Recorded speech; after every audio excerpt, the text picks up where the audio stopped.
Vancouverites are reacting to the news out of Baltimore.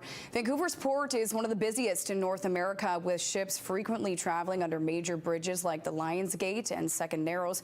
Our Monica Gould takes a closer look at the safeguards in place to prevent an incident like this from happening again.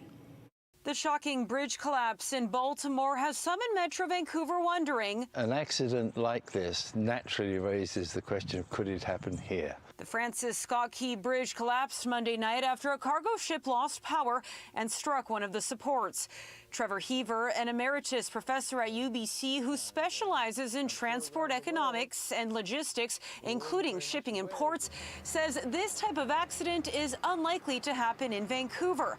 When it comes to the Ironworkers Bridge, he says oil tankers are the dominant traffic and they travel with tugboats attached. They've got sufficient pulling power to make sure that the alignment of movement and the rate of movement is controlled. As far as I'm aware, the container ship did not have tugs attached, so when it lost power, there it was without any recourse. As for the Lions Gate Bridge, the supports aren't in the water, so it wouldn't be possible for a ship to hit them, but the safety issue with Lions Gate, which we have to plan for to avoid, is the equivalent of the trucks hitting overpasses. They do calculations of how much freeboard the vessel has and what the tide level is and what that means for the clearance beneath the bridge.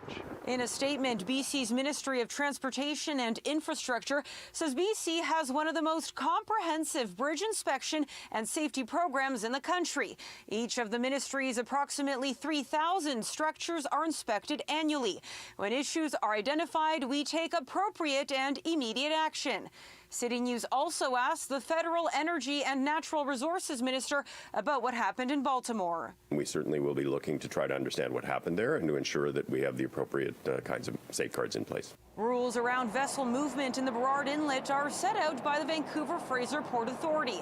In a statement, it says, while we cannot speculate as to what may have happened in this particular incident, we can provide an overview of the stringent safety procedures in place at the Port of Vancouver to support safe ship navigation.